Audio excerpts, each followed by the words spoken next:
जीव, जगत और ईश्वर। जैसे कि हमने कहा था कितने शास्त्र है, कुल मिला के 9 शास्त्र है, उसमें से 6 भारतीय दर्शन है। और भारतीय दर्शन में से सबसे पहला कौन सा है? न्याय है। न्याय, जैसे मैंने कहा था, न्याय वैशेषिक, ये दोनों समान तंत्र है। सांख्य योग, ये दोनों समान तंत्र है। ओके, और पूर्व मीमांसा, उत्तर मीमांसा, ये सब पैर्स में, जोड़ी में आते हैं। तो हम सबसे पहले हमने कल सीखा था इसमें न्याय फिलॉसफी में, न्याय दर्शन में हमने ये सीखा था कि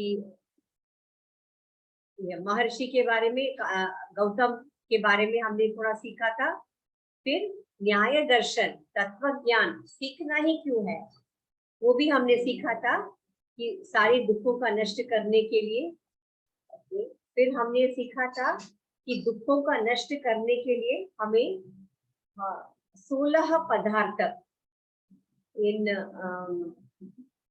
क्या कहते हैं, इनके 16 पदार्थों का ज्ञान होना चाहिए। उस ज्ञान से ही हम दुखों का नष्ट कर सकते हैं। ओके, तो 16 पदार्थ और 12 प्रमेय।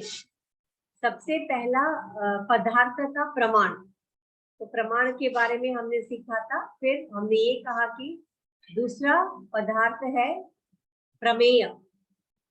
ओके, हमने ये भी सीखा था प्रमेय में 12 वस्तु है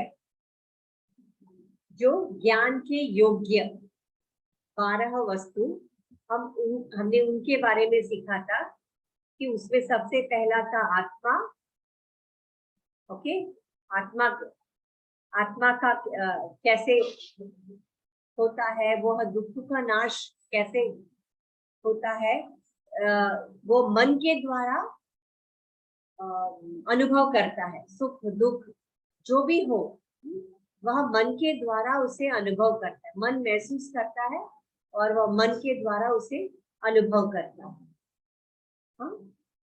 अनुभव करने के बाद फिर जब अविद्या दूर होती है, ये जो प्रमाणों के द्वारा जब अविद्या दूर होती है, तब जाके दुखों का नष्ट होता है। ओके, फिर हमने देखा शरीर, जैसे आत्मा है, उसको सुख दुख का अनुभव करना है, तो उसके लिए मन तो है ही, पर उसके साथ साथ शरीर की भी, उसे भोग करने के लिए, अनुभव करने के लिए शरीर की आवश्यकता है। तो वो कर्मों, अपने अपने कर्मों के अनुसार वह शरीर को धारण कर लेता है। और इंद्रिय के बारे में भी हमने कल देखा था, जो हमारे ज्ञानेंद्रिय है, कर्मेंद्रिय है, यह किसी भी वस्तु के संपर्क में आता है तो उसे उस ज्ञान को लेके मन के पास सौंप देता है मन। फिर यह मन उसे महसूस करता है और उस ज्ञान को आत्मा के सामने पेश करता है, और वह आत्मा उसे अनुभव करता है। ठीक है, हम किस आत्मा के बारे में बात कर रहे हैं? अभी आत्मा बंधन में है, तो उस तरह की आत्मा जो बंधन में है, उसके बारे में हम अभी बात कर रहे हैं। अर्थ मतलब मैंने कहा था पंच तन मात्रा, जैसे देखने की शक्ति, रूप को देखने की शक्ति, रस चखने की जो शक्ति, ये जब जो 5 है, इसे अर्थ कहते हैं। इसके भाषा में, न्याय के भाषा में इसे अर्थ कहते हैं। और बुद्धि इसके इसलिए रखा गया है, ज्ञान को उपलब्ध करने की एक माध्यम है, तो इसीलिए बुद्धि ज्ञान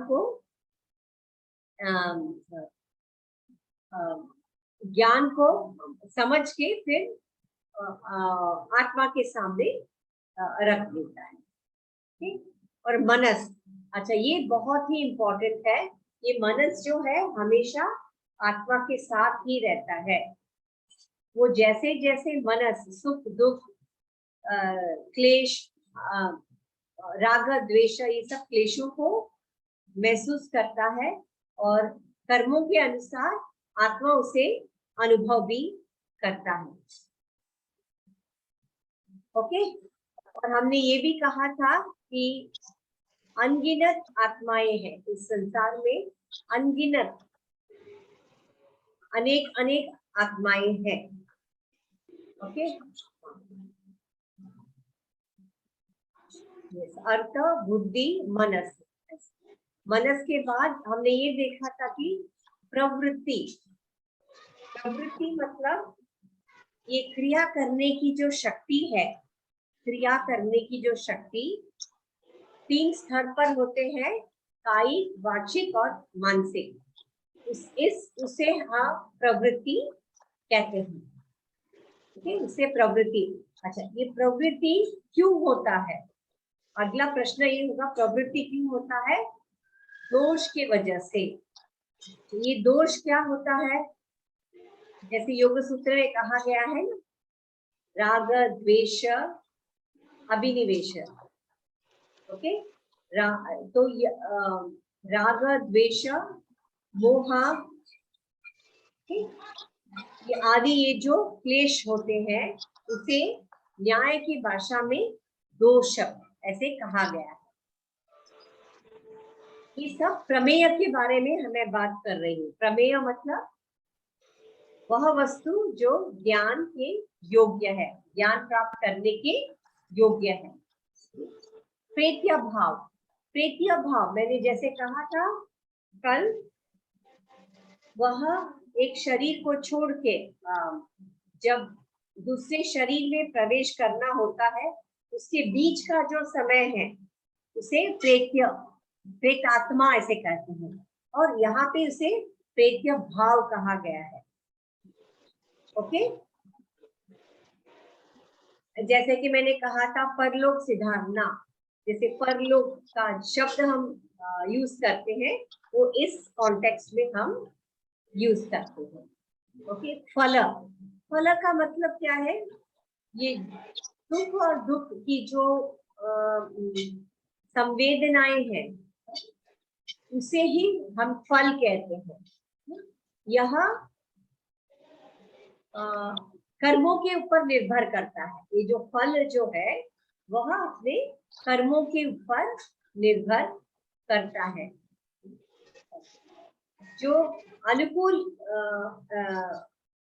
अनुकूल भाव है उसे सुख कहते हैं और जो प्रतिकूल है उसे दुख कहते हैं। वही मन को वही कर्म करना अच्छा लगता है जो उसे सुख देता हो, मन का स्वभाव है। और वह कर्मों को अवॉइड करता है जो जिससे उसे दुख होता है, तो उसी को हम फल कहते हैं। ओके। दुख, दुख यही सबसे इम्पोर्टेंट महत्वपूर्ण टॉपिक है। इसी का नाश करना है। कैसे नाश करेंगे? प्रमाण, प्रमाण के थ्रू इसका दुख का नाश करेंगे तो हमें मुक्ति मिलती है, आत्मा को मुक्ति मिलती है। ये इस न्याय की भाषा में मोक्ष को अपवर्ग कहते हैं। ओके, मोक्ष को अपवर्ग कहते हैं। अपवर्ग कब प्राप्त होगा उस आत्मा को?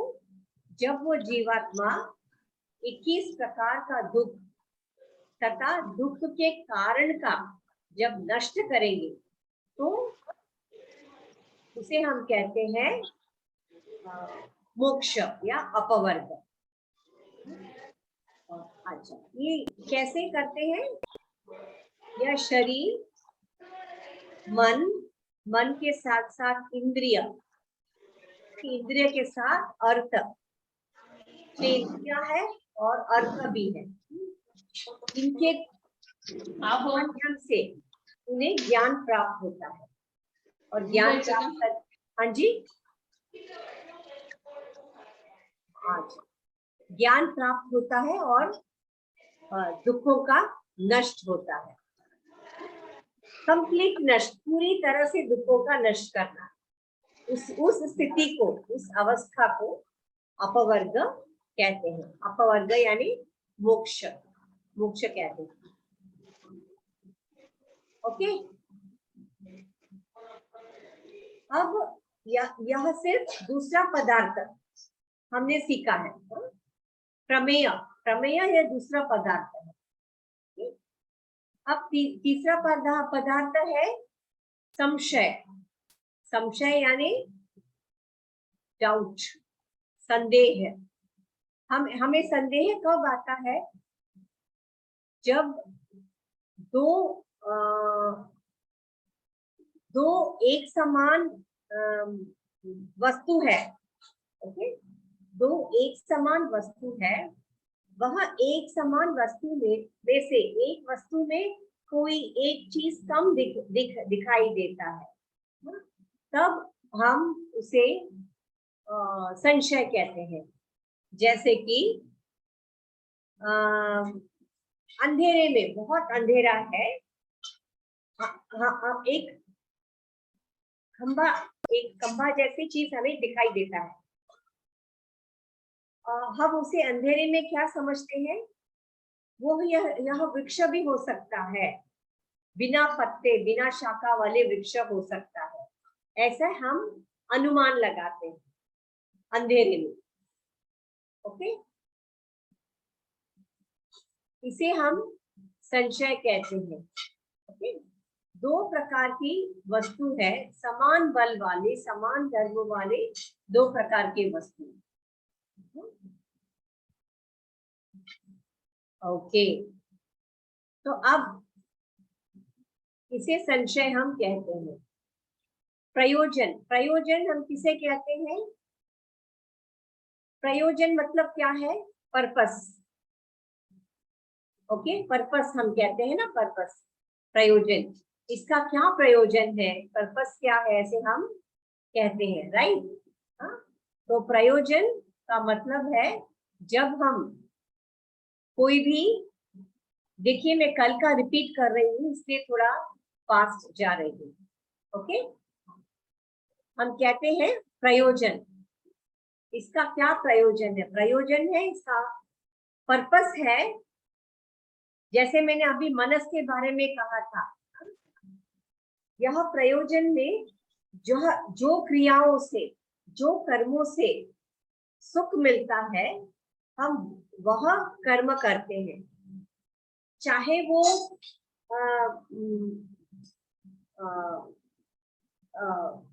वह बुराई क्यों ना हो, क्योंकि वो मन को पसंद है।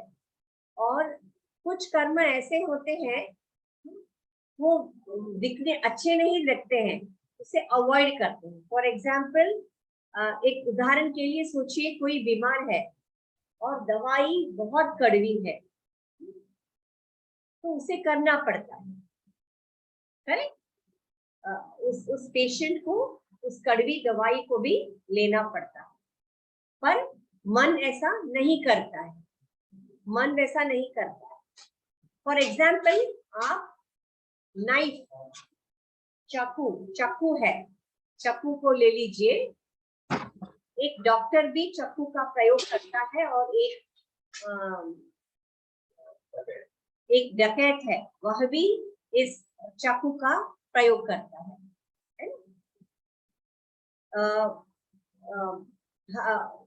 उस डॉक्टर को इस चाकू का प्रयोग करेंगे तो ही वो सर्जरी कर सकता है।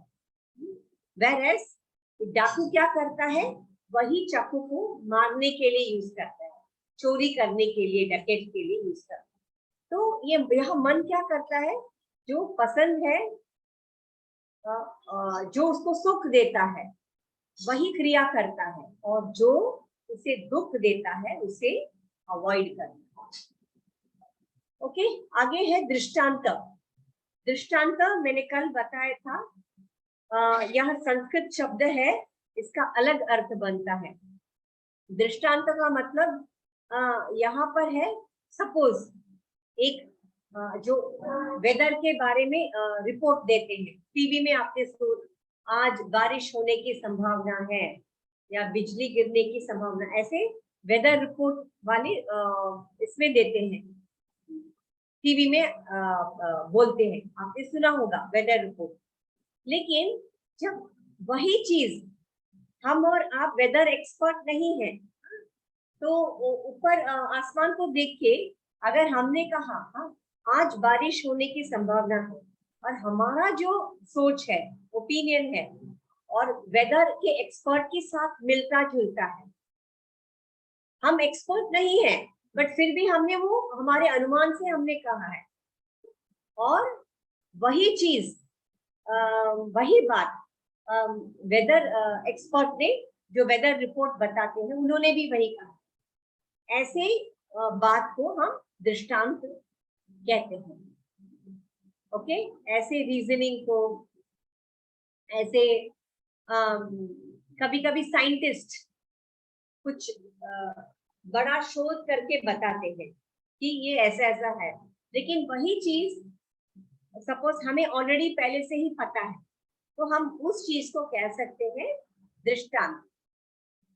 ओके, सिद्धांत, सिद्धांत क्या यह अगला ये है सिद्धांत। ये सिद्धांत क्या यह ऐसा कह सकते हैं, फॉर एग्जाम्पल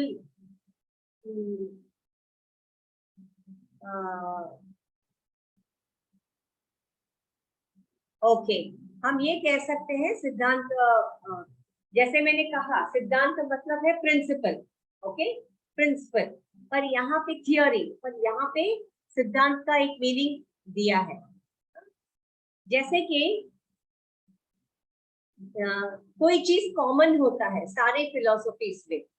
ओके, जैसे सारे दर्शन है, सारे दर्शन चार भूतों को मानते हैं। वो क्या है? पृथ्वी, जल, वायु, आकाश। ओके, चार भूतों को मानता है, और उनके पीछे की जो शक्ति है, तन मात्रा है, अर्थ है, उसे भी मानता है। करेक्ट? हाँ, पर तो इसे हम सिद्धांत कहते हैं। ओके,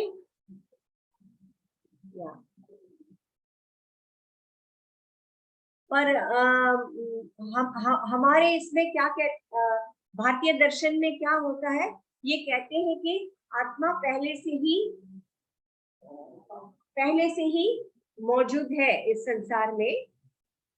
वह पहले अचेतन था, और ईश्वर ने उनमें चेतना डाल दी, और इस सृष्टि की उत्पत्ति हुई। पर दूसरे जो भारतीय दर्शन नहीं है, वो क्या कहते हैं, उनका सिद्धांत है कि वह मानते हैं कि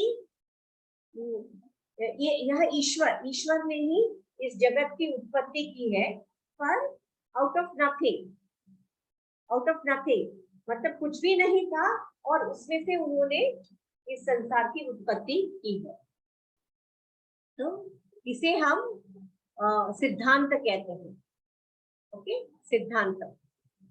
अब तर्क में आते हैं।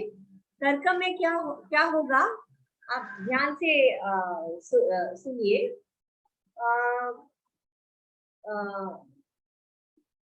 दो चीजें हैं।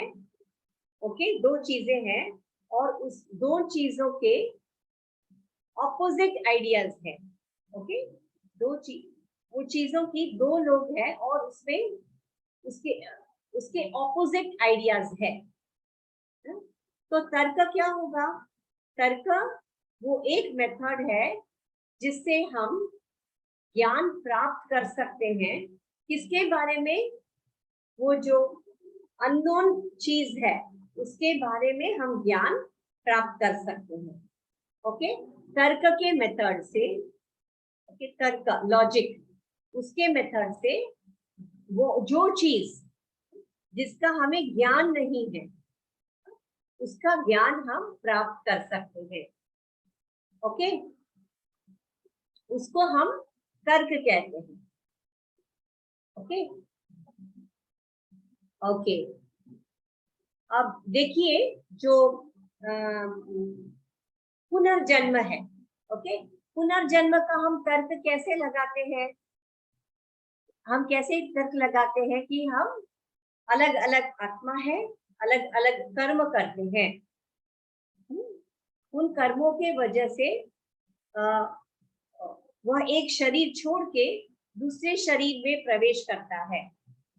तो हम यहाँ से कैसे क्या तर्क लगा सकते हैं? आत्मा एग्जिस्ट करता है, आत्मा का तत्व सच है, वह एग्जिस्ट करता है कि एक, इसीलिए तो वह एक शरीर से दूसरे शरीर में प्रवेश करता है। तो हम इससे ये तर्क लगा सकते हैं। ओके, निर्णय। ओके, निर्णय का मतलब क्या है? हम हिंदी में निर्णय का मतलब निष्कर्ष ऐसा हम समझते हैं, राइट? पर वो ऐसा नहीं है। यहाँ पे निर्णय का मतलब ये है जब दो ऑपोजिट व्यूज, एक ही चीज के बारे में दो ऑपोजिट व्यूज आ जाता है। हाँ, जैसे वाद विवाद में करते हैं, कोई अपना ओपिनियन देता है और सामने वाला पक्ष अपना ओपिनियन दे देता है। अब उसमें से हमें पता लगाना है कि सत्य क्या है।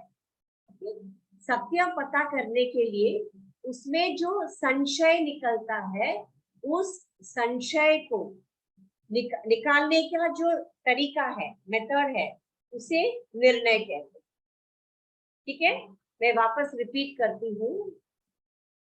एक चीज है, उसके दो ऑपोजिट व्यूज है, ऑपोजिट ओपिनियन है, ऑपोजिट। जैसे कि मैंने कल कोर्ट के एग्जांपल दिया था, कोर्ट में दोनों पक्ष कहता है कि मैं अपराधी नहीं हूं, दोनों पक्ष कहता है। अब उसमें से पता कैसे? तो उसमें से कोई एक झूठ बोल रहा है, राइट? तो उसमें जो उसका अंदर जो संदेह है, उस संदेह को निकालना है, रिमूवल ऑफ डाउट। केस एक ही है और दो पक्ष लड़ रहे हैं और दोनों कह रहे हैं कि मैं सही हूँ, तो उस संदेह को निकालने का काम कौन करता है? जज करता है। तो कोई तीसरा व्यक्ति की यहाँ आवश्यकता, ठीक है, उसे हम कहते हैं निर्णय। ओके, निर्णय ऐसे कहते हैं। वाद, अभी यह वाद का मतलब क्या होता है? वाद, वाद विवाद ऐसे हिंदी में कहते हैं ना। तो वाद का मतलब ये होता है, यह एक वार्तालाप जैसा है, दो पक्षों के बीच में या दो व्यक्तियों के बीच में वार्तालाप होता है। ओके, और दोनों सत्य सत्य को फाइंड आउट करने की कोशिश करते हैं और दोनों कह रहे हैं कि मेरा आर्ग्यूमेंट सही है। ओके, दोनों कह रहे हैं कि मेरा आर्ग्यूमेंट सही है। ओके,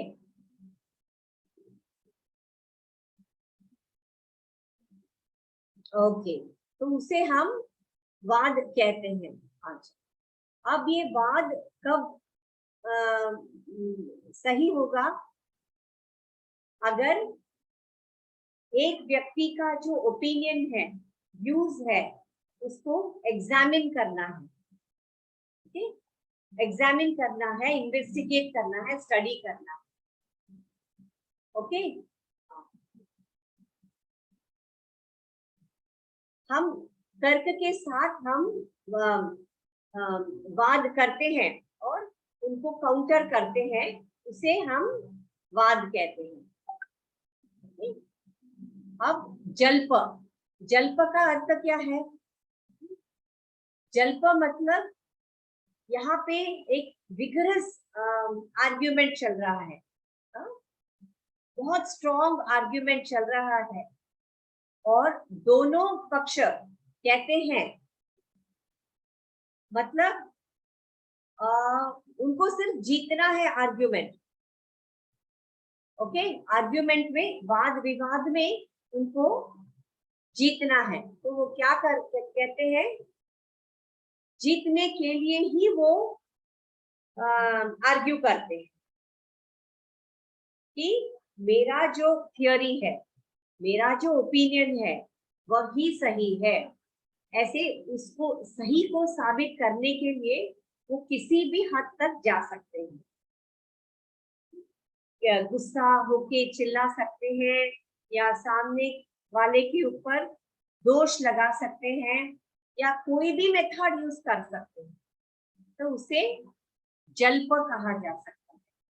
कहते हैं उसी को हम, बस उनको सिर्फ जीतना है, बस जीतने के लिए वो कुछ भी करेंगे, तो उसे जल्प ऐसे कहते हैं। अब नेक्स्ट है वितंड। ओके, अब ये वितंड में क्या होगा, वितंड में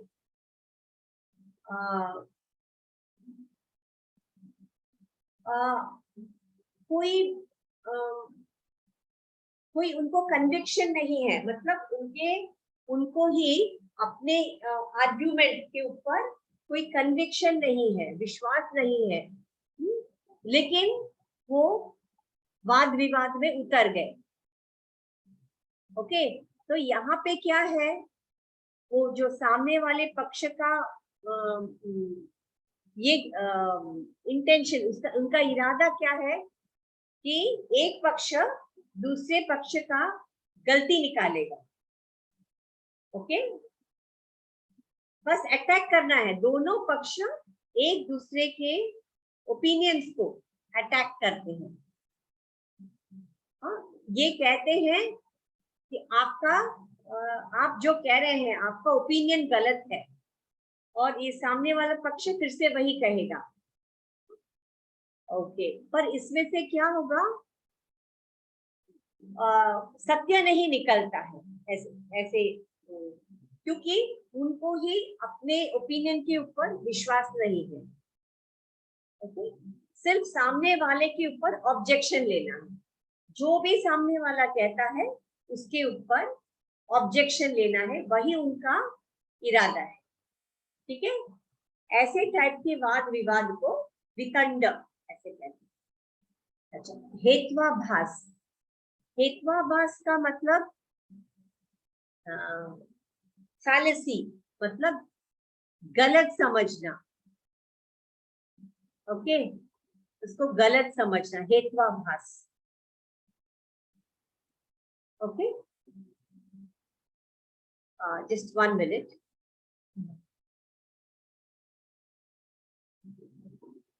ओके, हेत्वाभास मतलब हेतु, हेतु मतलब कारण। ओके, तो हेत्वाभास का मतलब हेतु के जो वाक्य है, जो कारण है, उस कारण में ही कोई दोष है। अगर कारण में ही दोष होगा तो पूरा हमारा जो आर्ग्यूमेंट है, वाद विवाद है, वो पूरा गलत हो जाएगा। राइट, पूरा ही हमारा आर्ग्यूमेंट गलत हो जाएगा। हेतु मतलब कारण, करेक्ट, कारण। तो उसी में जब गलत है, उसी में कोई दोष है, तो उसे हम हेत्वाभास ऐसे कहते हैं। ओके, फिर छल। छल मतलब क्या, किसी वक्ता जो बोलने वाला है, उसका अभिप्राय, उसका ओपिनियन, उसको उलट कर, ओके, उस वाक्य के अर्थ को अनर्थ में परिवर्तित करना। वह जो सामने वाला जो बोलता है, बिल्कुल एग्जैक्टली उसका ऑपोजिट बोलना, उसको छल कहते हैं। हिंदी में भी छल पता है ना, हिंदी में भी छल मतलब चीटिंग करना। चीटिंग करना, उसी को छल कहते हैं, है ना। जो सामने वाला भले वो सही कह रहा हो या कुछ भी कह रहा हो, उसका बिल्कुल उल्टा बोलना है, तो उसे छल कहते हैं। Okay okay. अब जाति। ओके, इस जाति में, जाति का मतलब क्या है?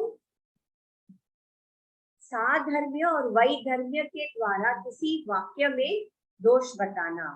अगर दोनों चीजें समान धर्म के हो, एक जैसे हो या अलग अलग हो, उसमें दोष निकालना।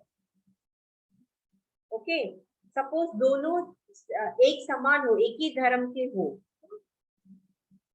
उन दोनों चीजों में से एक चीज में दोष निकालना, या दोनों अलग अलग चीजें हो, अलग अलग धर्म के हो, उनमें दोष निकालना, उसी को जाति कहते हैं।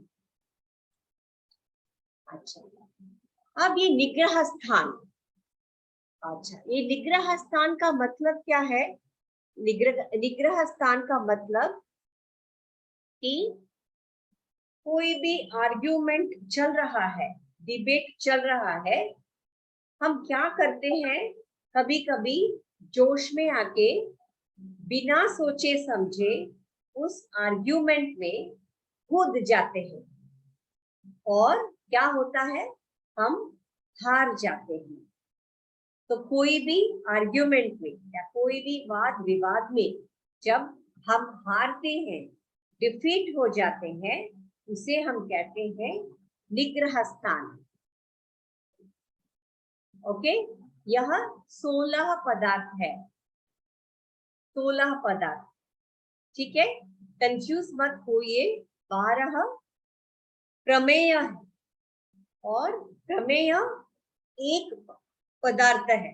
16 पदार्थों में से प्रमेय एक पदार्थ है।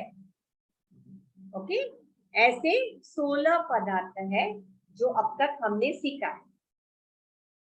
अच्छा, अब ये 16 ने क्यों सीखा? अब देखिए, 16 पदार्थ इसीलिए जानना जरूरी है क्योंकि उस आत्मा को निश्रेयस को प्राप्त करना है, यानी अपवर्ग मोक्ष को प्राप्त करना है। अच्छा, यहाँ पे न्याय दर्शन में ये जो जीवात्मा है जो अभी बंधन में है, ओके, अभी ये जीवात्मा बंधन में है, वह ज्ञान को प्राप्त करता है। कैसे ज्ञान को प्राप्त कर, वही उसका विशेष गुण है, आत्मा का विशेष गुण वही है ज्ञान को प्राप्त करना। और ज्ञान को कैसे प्राप्त करता है? ये जो इंद्रिया है हमारे, ज्ञानेंद्रिया है, और ज्ञानेंद्रियों की शक्ति है, शक्ति को अर्थ हम कहते हैं।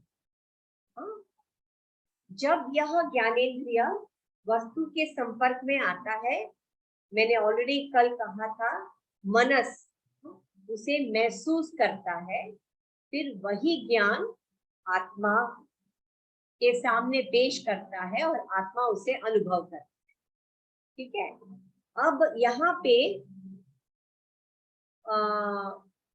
ये इनका जो आत्मा का जो धर्म है, वह स्वाभाविक नहीं है। ठीक है, फिर कैसे है? वो मन के साथ में जब रहता है तब उसे 2 प्रकार का ज्ञान प्राप्त होता है, 2 प्रकार के ज्ञान। ओके, सबसे पहले स्मरण रूप ज्ञान प्राप्त होता है और दूसरा है अनुभव रूप। ओके, ये 2 तरह के ज्ञान वह प्राप्त करता है। अच्छा, अनुभव रूप ज्ञान कैसे होता है? ओके, यह कुछ ही क्षणों के बाद, अनुभव करने के बाद यह ज्ञान नष्ट हो जाता है।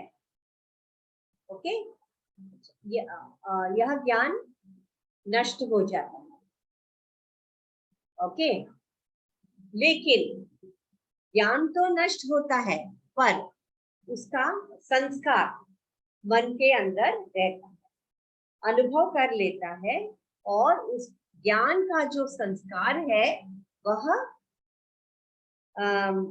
मन में एक छापा जैसा हो जाता है, मतलब रहता है, इम्प्रेशन इम्प्रेशन छापा जैसा वह रहता है। और यह संस्कार कर्मों के अनुसार वह दृढ़ हो सकता है या तीक्ष्ण भी हो सकता है, या वह चंचल भी हो सकता है या मंद भी हो सकता है, यह संस्कार। ओके, तो यह संस्कार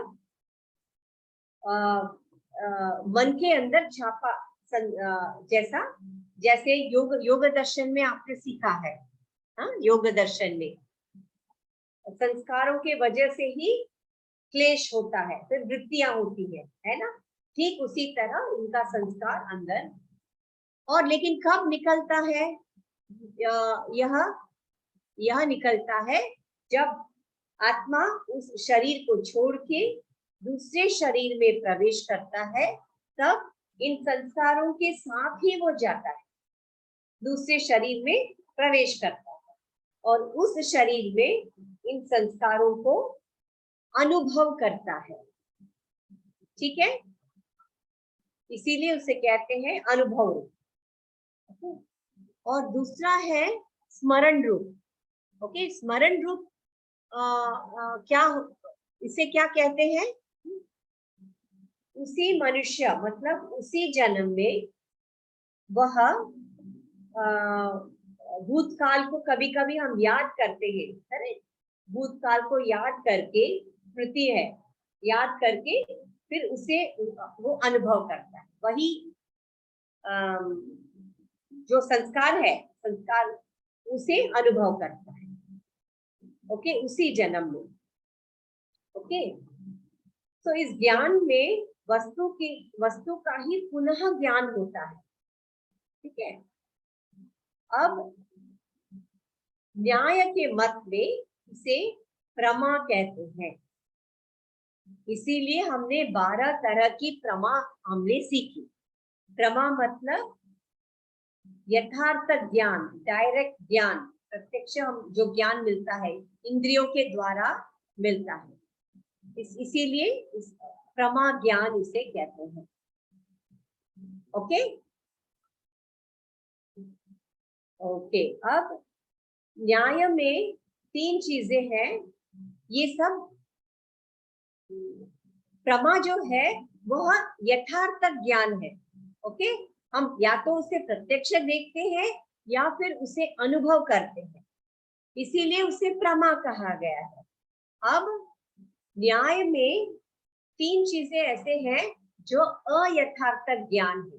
अयथार्थ ज्ञान यानी इनडायरेक्ट नॉलेज, इनडायरेक्ट, जो हमें डायरेक्ट नहीं मिलता है, वह है संशय, विपरीत ज्ञान और तर्क ज्ञान। ये तीनों ज्ञान तो अयथार्थ, यानी हम देखते नहीं है, अनुभव नहीं करते हैं, पर तर्क के द्वारा हम अनुमान लगाते, इसीलिए इसे अयथार्थ ज्ञान ऐसे कहा गया है। ओके, यथार्थ ज्ञान 4 प्रकार के होते हैं। ओके, वह 4 कौन से हैं प्रमाण? प्रत्यक्ष, अनुमान, उपमान तथा शब्द।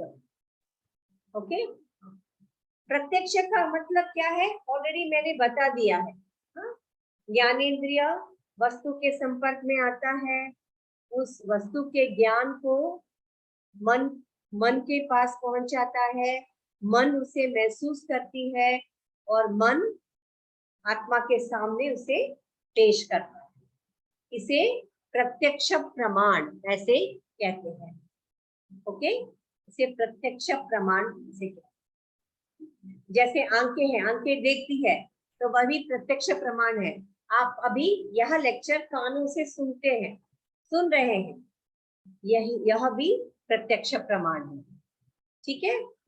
और यहाँ पे मन को भी इंद्रिय बोला गया है, मन को भी इंद्रिय बोला गया है। ठीक है, क्योंकि मन ही उस ज्ञान को महसूस करती है पहले।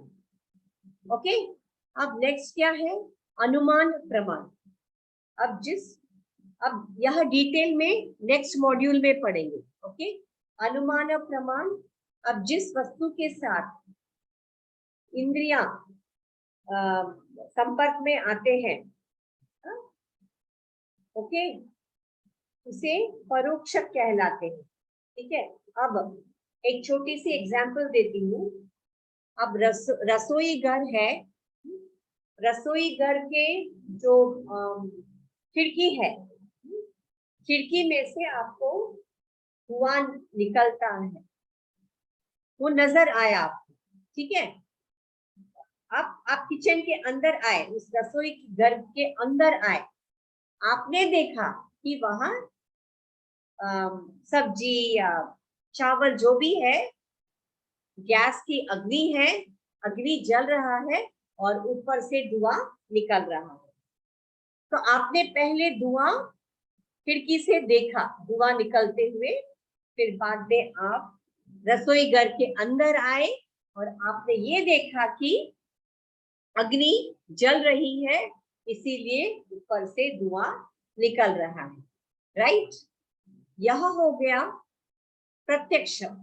आपने उस अग्नि को प्रत्यक्ष देखा है, लेकिन आपको यह ज्ञान हो चुका है अभी।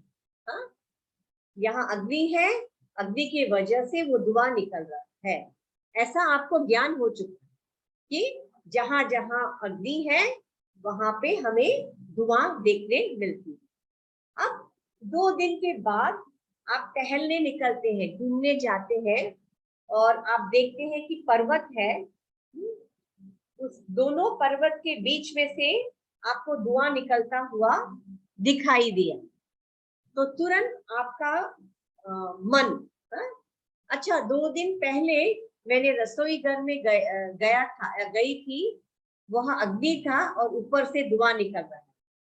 तो यहाँ पर भी अग्नि, उस दोनों पर्वत के बीच में अग्नि हो सकता है। क्यों? यह आपका अनुमान है कि दोनों पर्वत के बीच में से धुआं मैंने निकलते हुए देखा है। इसका मतलब है जहां जहां आग है वहां वहां हमें धुआं देखने मिलता है। यह आपका अनुमान है, लेकिन आप ये अनुमान कैसे लगाया? क्योंकि आपने उस अग्नि को प्रत्यक्ष देख लिया पहले से, इसीलिए आपने यहाँ अनुमान लगाया। ओके, तो इसे हम अनुमान प्रमाण कहते हैं। अच्छा, इसके बारे में वापस कह रही हूँ, नेक्स्ट मॉड्यूल है, नेक्स्ट टॉपिक है, तो इसके बारे में डिटेल में हमें सीखना। ओके, तो आपने यह ज्ञान आपने प्राप्त किया, प्रत्यक्ष से आपने यह ज्ञान प्राप्त किया कि जहां जहां अग्नि है वहां वहां हमें धुआं देखने मिलता है। तो उस ज्ञान से आपने यह अनुमान लगाया। अभी उपमान, उपमान यानी दोनों एक जैसे चीजों को क्या कहते हैं, कंपेयर करना, उसे हम उपमान ऐसे कहते हैं। जैसे कि गाय है, आपने गाय आपने देखा है, राइट? गाय है, 4 पैर है, सींग है, सब आपने देखा है। तो फिर आप एक जंगल में घूमने गए हैं, सपोज, गाय को का ज्ञान आपको ऑलरेडी है क्योंकि आपने गाय को प्रत्यक्ष देखा है। जब आप जंगल में घूमने जाते हैं तो वहां पे आपने एक क्या बोलूं, एक भैंस नहीं बोल सकते हैं, एक जंगली भैंस जैसा है ना, उसे आपने देख लिया। तो तुरंत आपने क्या आपने दिमाग लगाया, अरे वहां पे मैंने गाय देखा, पर ये जंगली गाय को आपने नहीं देखा है, जो भैंस जो है, गव्य बोलते हैं ना, उसको आपने नहीं देखा है, लेकिन यह देखते ही आपने वो अनुमान लगाया, अरे मैंने वो गाय देखा, ये इसके समान है, तो यह जंगली ये गव्य हो सकता है। ऐसा आपने सिर्फ जंगली गव्य आपने सिर्फ सुना है। सपोज मैंने आपको बताया है कि जंगल में एक गाय की तरह एक प्राणी है, वो गव्य है, वो दिखने में बिल्कुल गाय जैसा है, ऐसे मैंने आपको पहले बताया। फिर आपने जंगल में घूमने गए, तो ये दोनों ज्ञान को आपने कंपेयर करके देखा, उपमान कंपेयर करके देखा, तो आपको पता चला कि ये वह गाय है। ओके, इसको उपमान प्रमाण कहते हैं। और शब्द प्रमाण, शब्द प्रमाण जो यह प्रमाण जो है हम शब्द प्रमाण, ये जो आप्त पुरुष का मतलब जो ऋषि मुनि जो है, उन्होंने खुद इस ज्ञान का साक्षात्कार किया है। ओके, जो आत्मज्ञान का साक्षात्कार कर चुके हैं, अनुभव कर चुके हैं, और वह ज्ञान उनके शिष्यों के साथ उन्होंने शेयर किया, और उनके शिष्य फिर उनके शिष्यों के साथ, ऐसे परंपरा से करते करते हम तक अभी पहुंचा है। ठीक है, उसे शब्द प्रमाण ऐसे कहते हैं। जैसे जो वेद का ज्ञान है वह भी शब्द प्रमाण ही है। ओके, ये आप्त पुरुष जिन्होंने खुद आत्म साक्षात करके अनुभव किया है, वैसे ऋषि मुनि दूसरों को उसका ज्ञान देते हैं, और उसके अगले जनरेशन देते देते हम तक वह ज्ञान पहुंच गया है, और हम उस शब्द को हम मानते हैं, प्रमाण के तौर पर हम मानते हैं, तो इसीलिए उसको शब्द प्रमाण कहा गया है। ओके, सब लोग शांत बैठे हैं, समझ में आ रहा है तो हाँ बोलिए, नहीं है तो भी चलेगा, बोल दीजिए। ठीक है ना, प्लीज आप सिर्फ थम्स अप दे दीजिए अगर आ रहा है समझ। ओके, मैं समझ सकती हूँ ये टॉपिक, ये विषय थोड़ा अलग है।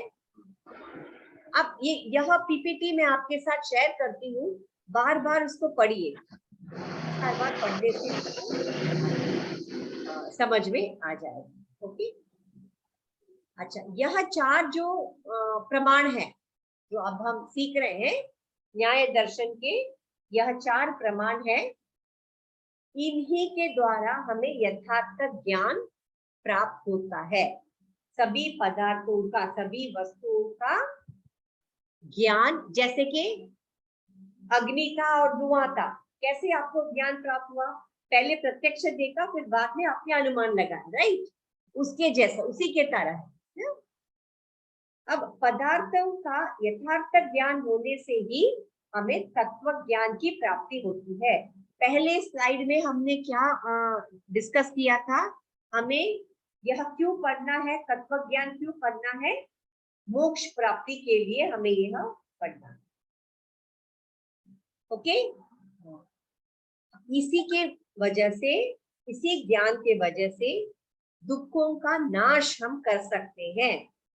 न्याय सूत्र में 21 तरह का दुख बताया गया है। दुखों का नाश, दुखों के कारण का भी नाश हम कर सकते हैं।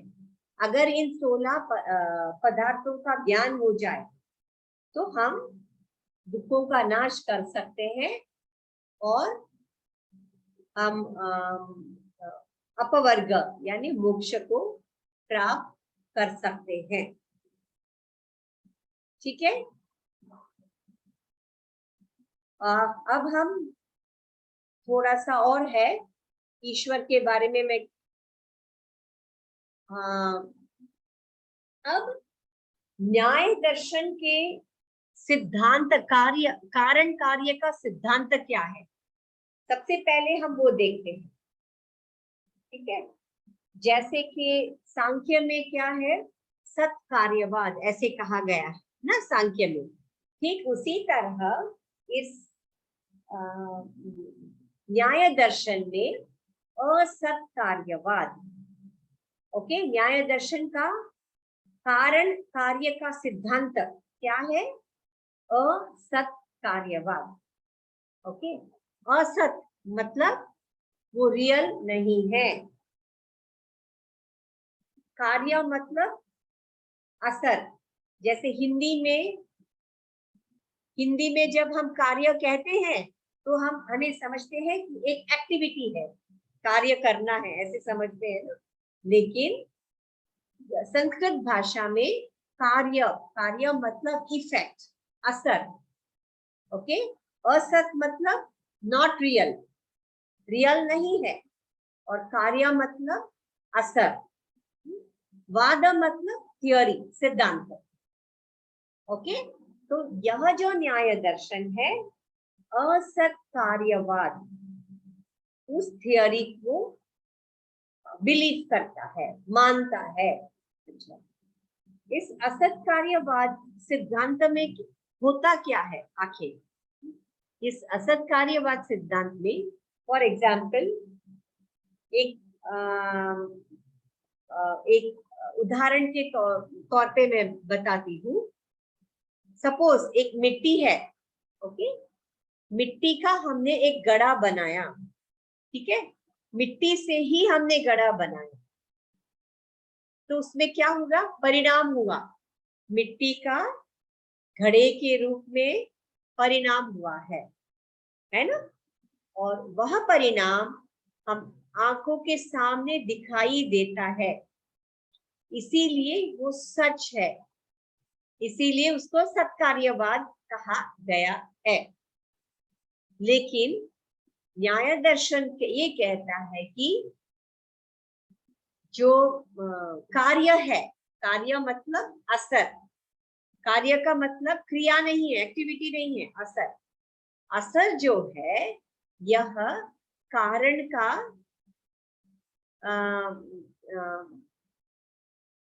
ये अलग अलग है, कार्य और कारण अलग है।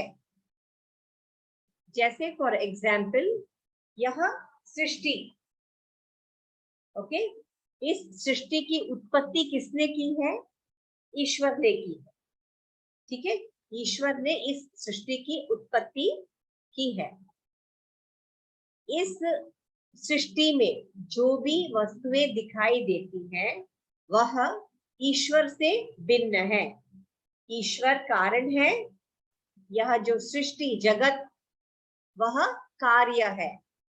ईश्वर कारण है, यह कार्य है। अभी आपको समझ में आ रहा है? ईश्वर अलग है, ये जो सृष्टि अलग है, कारण और कार्य अलग अलग है, भिन्न भिन्न है, वो दोनों एक जैसा नहीं हो सकते हैं। यही न्याय का दर्शन बता रहा है। ओके, कार्य और कारण में अत्यंत भेद है। ओके, जैसे कि मैंने मिट्टी और घड़ा कहा था, ये उसके जैसा नहीं है, ठीक है, ये उसके जैसा नहीं है, ये बिल्कुल ही अलग है, कारण अलग है और कार्य बिल्कुल ही अलग है। ओके, वह किसी रूप में कारण के अंदर नहीं रहता है। अभी घड़े के साथ क्या हुआ? वह मिट्टी के अंदर अव्यक्त रूप में मौजूद था, इसीलिए उस मिट्टी का हम घड़ा बना सकते थे। अगर वह अव्यक्त रूप में नहीं मौजूद था तो मिट्टी का कभी भी घड़ा नहीं बन सकता है। आपको समझ में आ रहा है? ठीक उसी तरह न्याय दर्शन में वह चीज को नहीं मानते हैं, वो कहते हैं कारण अलग है और कार्य अलग है, बस उनका भाव में अंतर है। जब सृष्टि की उत्पत्ति होती है उसको कहते हैं यह कार्य प्राग भाव में रहता है, और जब ये सृष्टि के नाश हो जाता है वही कार्य ध्वंसा भाव में रहता, सिर्फ भाव में है ये। ओके, और ईश्वर या परमात्मा से इसका न्याय दर्शन मानता है यह सृष्टि और प्रलय दोनों ईश्वर की इच्छा से होते हैं। उत्पत्ति भी हो वह ईश्वर की इच्छा से होता है, और उसका नाश भी, जब प्रलय भी होता है, वह भी ईश्वर की इच्छा से ही होता है। ओके, अब एक छोटा सा ईश्वर के बारे में है, जो मैंने कहा था आपको पहले ही, न्याय और वैशेषिक समान तंत्र है, जोड़ी समान तंत्र है, इसीलिए दोनों ईश्वर को एक जैसा मानते हैं। न्याय में भी ईश्वर की व्याख्या वही है और वैशेषिक में भी ईश्वर की व्याख्या वही है। क्यों? क्योंकि वो समान तंत्र है। अच्छा, उसका वर्णन कैसे किया गया है? ईश्वर नित्य है, सर्वज्ञ है, सर्वशक्तिमान है और धर्म व्यवस्थापक है और कर्म फलदाता और इस सृष्टि का रचयिता है। ये सब कुछ ईश्वर का काम है। सर्वज्ञ, सब जगह ईश्वर आपको दिखेंगे।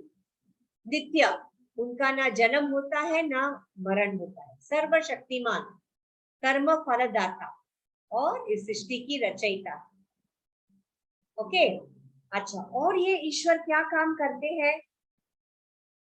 ईश्वर यह काम करते हैं, मैंने ऑलरेडी कहा था, यह संसार परमाणुओं से बना हुआ है।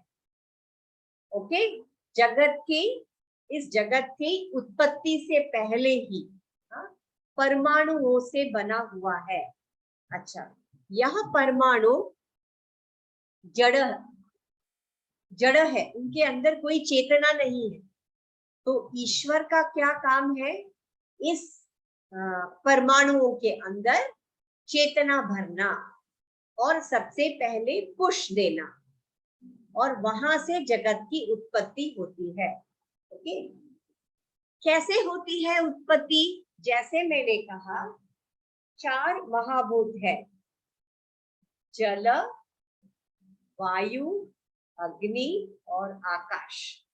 इन 4 भूतों के परमाणु है, परमाणु छोटे छोटे परमाणु हैं। इन परमाणुओं का अलग अलग संख्या में, अलग अलग मात्रा में जब ये साथ में आ जाते हैं तो भिन्न भिन्न वस्तुएं आपको इस संसार में देखने मिलते हैं। एक छोटा सा उदाहरण दूंगी। ओके, जैसे कि जल का एक मॉलिक्यूल है। मॉलिक्यूल, एक्चुअली उसको हिंदी में क्या बोलते हैं पता नहीं, एक मॉलिक्यूल है। वह कैसे बनता है? जल का एक मॉलिक्यूल हाइड्रोजन की 2 परमाणु और ऑक्सीजन का 1 परमाणु, ये दोनों मिलके फिर जल बनता है। ये एक मैंने छोटा सा एग्जाम्पल दिया है। ओके, ठीक उसी तरह इस संसार में, यह हम केमिस्ट्री में पढ़ते हैं, स्कूल के लेवल में शायद आपने केमिस्ट्री में पढ़ा भी होगा, विज्ञान में। रेणु बोलते हैं उसको, अणु, रेणु, रेणु, हाँ, रेणु, रेणु बोलते हैं उसको। अणु बोलते हैं। हाँ, Renu, Renu, Renu, I am sorry, Renu बोलते हैं ना। हाँ, तो थैंक यू। हाँ, तो ये रेणु दोनों को मिलकर जल का एक मॉलिक्यूल बनता है। ठीक उसी तरह इस जगत में आप कितने भी वस्तुएं देखते हैं, ओके, कितने भी पदार्थ या वस्तु देखते हैं, ऐसे ही बनता है। ओके, कुछ परमाणु जल का, कुछ परमाणु वायु का, कुछ परमाणु आकाश का और पृथ्वी का। ओके, इनके अलग अलग मात्रा में, अलग अलग संख्या में जब वो एकत्रित हो जाते हैं, संयोग में आ जाते हैं, तो वह पदार्थ बनता है, वो वस्तु बनता है। ठीक है, ऐसे ही ईश्वर के द्वारा इस जगत की उत्पत्ति होती है। ओके, वह परमाणु को किसी ने बनाया नहीं है, परमाणु पहले से ही मौजूद थे, बस उस परमाणुओं को ईश्वर ने एक पुश दिया है, उनके अंदर चेतना डाला, चेतना डालने के बाद में वह उत्पत्ति का कार्य शुरू हो जाता है। ओके, अब यह था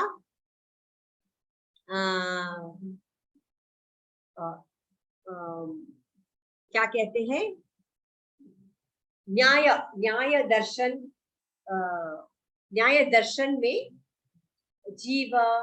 जीवात्मा और उसके पदार्थों के बारे में मैंने आज बताया, और पदार्थों का ज्ञान प्राप्त करने से या प्रमेय, ये देखिए दो मेथड है, प्रमेय जो 12 तरह के प्रमेय है, उनका ज्ञान प्राप्त करने से दुखों का नाश होता है, अविद्या दूर होती है और हमें